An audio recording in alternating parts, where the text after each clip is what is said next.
What is up, everybody? It's your boy Rogue here. So, in today's video, I'm gonna bring you guys the top 5 best Rogue decks for the current meta. We just got the ban list, literally. And with that being said, there's a lot of good Rogue decks that are gonna be contending to beat out the meta decks. I'm basing this top 5 list as a disclaimer based off what I see in my local area as far as me going to regionals this past seasoning. And as far as me just playing in locals and seeing what's been doing good at locals, and that includes my own deck, Heroes. So with that being said, starting off at number 5, Heroes. Hero, in my opinion, is a top 5 rogue deck ever since Sprite and Tearlament came out. Reason being, we have main deck floodgates like Darklaw, which by himself can, if they don't have the Dark Rule no more, craps on Sprites. If Tearlaments don't have the Dark Rule no more or the Super Poly, craps on Tearlaments because all of their mills get banished, and Sprites, they can't recycle their resources over and over. And outside of the Dark Law stuff, Heroes is one of the very few decks that can survive the Artifact Scythe lock. And even though Halky Frybacks got hit, we're going to have a lot of ways to still play through getting Scythe. For example, I wouldn't be surprised if people start even testing out more Destiny Hero versions of Heroes, because the Destiny Hero build, honestly, real talk, is way good in a meta where we have Mystic Mind, because if you guys don't know, there's a card called D-Force. That D-Force says you skip your draw phase and you get blanket protection when you have a plasma on the board. So if you run against a Mystic Mind player as a hero player, you can pit up D-Force and let them draw themselves out, because you're skipping your draw phase, you're not drawing, you have a blanket protection via plasma in your floodgates, and it guarantees you to win against Mystic Mind 90% of the times if you pull it off. Plasma's a thing, like I said, have to play through Artifact Scythe.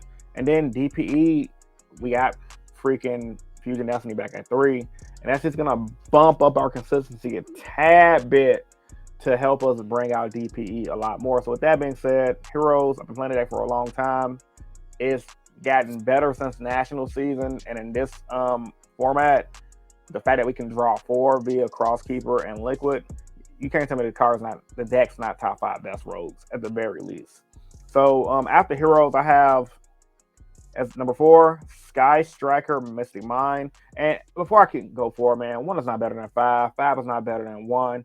All of my top 5s, I do them as far as what I think is equally good, because when you look at top 5 best decks or top 5 best rogue decks, you have one deck that's good enough to beat the other deck, but it loses to this deck that beats this deck. So they're all good in their own right, which is why especially this past format, you've been seeing a lot of different decks to win events, because while one deck is versus the other, it's all based on matchups and what everyone's local metagame is. So, Skystrike Mystic Mind. This deck did really good at nationals. Outside of that, Skystrike and Mystic Mind go hand in hand. Skystrike as an archetype is really good. It's searchable. They can out Mystic Mind via their own spells popping ability. It's a slow roll type deck. And even though people always say, oh, the deck's not that good, it's just solidly decent, I think the deck's personally really good. It's one of those decks under a skill pilot in the right metagame with the right cards like Mystic Mind that you can abuse. The deck's gonna be a force to be reckoned with.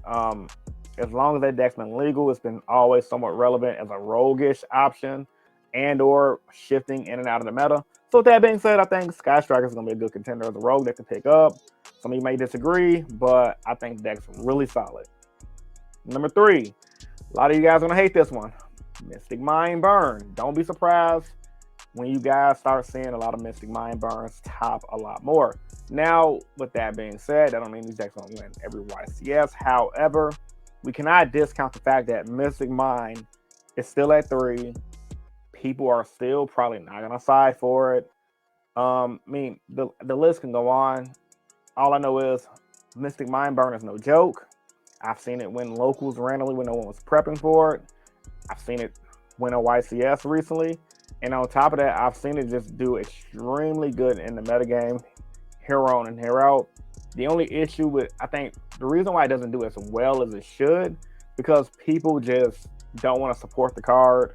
They don't want to they don't want to feel bad, if you will, for using such a toxic card. But there's a lot of players with a competitive mindset that say, look, I don't care if the card's toxic or not. I'm just trying to win. And don't be surprised when you guys see people doing that with Mystic Mind Burn. That sucks. I don't think it's going to be the best deck. I don't think it's going to win everything. However, if it does start topping more, people will start siding in or main decking stuff for it. I plan on main decking something for mine, so I expect a lot of you guys to do the same. Number 2, I got Diastria. Diastria is borderline a meta deck, honestly, let's be real. However, it just kind of, even though it's still kind of fairly new, it got power crept out of the meta game once Sprite and Tearlaments came out. And apparently, Tearlaments is getting more support in the Darkwing Blast set. And so, yeah, and we also have to worry about the Ishizu cards and all this other new stuff coming out. So Diastria is going to be one of them decks that, once again, like all of these decks, honestly, under a skill pilot, it can do really good. Because Diastria, they still got Mirror Jade. They can OTK like crazy. There's pretty much tons of different variants. So you got what? Diastria Invoked, Diastria Tri Brigade. Diastria is one, it's kind of like an engine deck. It's very similar to Runic in a sense where it's like, you're going to see the deck somewhere and throughout the format. You're just going to see different versions of it, if you will. Kind of like a multiverse type of thing where it's like, you got these different versions of Diastrias and different versions of the deck is going to be better depending on said format. So while pure Diastria might have been the best version in the beginning, Invoke Diastria might just be the deck to pick moving forward, etc., etc. So I like Diastrias. I think it's really good, very consistent. Decks that are very consistent, even if they don't do good on a local level, on YCS regional level, they're really good because any deck can slap together like a Sprite and Tearlament and go power through people. But a lot of the times, meta decks may not be consistent as the road decks. They're just more powerful. So with a deck like Diastria being as consistent as it is, it might just outsteam some meta decks in some instances, depending on how the person who's piloting the deck built the deck. So don't sleep on Diastria as a rogue deck. It's going to slap a lot of you guys in the face. Trust me, I'm pretty sure it will. People are not going to think about it. And then when they get hit with Eradicator Epidemic Virus on top of other floodgates, because that's right, Diastrias can run. There can only be one. There's, like I said, there's tons of versions of Diastria, bro. Don't sleep on it. Last but not least, Ignister's. Like making this rogue deck list was hard because like, and I'll tell you guys why I picked Ignister's in a second, but there's so many good rogue decks right now. Like Dinosaur Scraps is one of the good rogue decks I'm thinking about, and Earth Machines too. Earth Machine is kind of like a fairer version of Eldritch, if you will. But I picked Ignister's because people at my locals run the deck, and it does pretty good at locally. I've seen it on the regional level do pretty good, and the deck's just solidly good. Like people forget as it stands right now, no one's really running Droll like that. And people might fall into the favor of anything like Droll and Nibiru again. However, with that being said, Ignister's very consistent. If you don't know how to play against the deck, you can easily lose against it. And honestly, a skilled Ignister player, just like every other deck on this list, can do just well. The deck's just powerful. It's consistent. It recycles.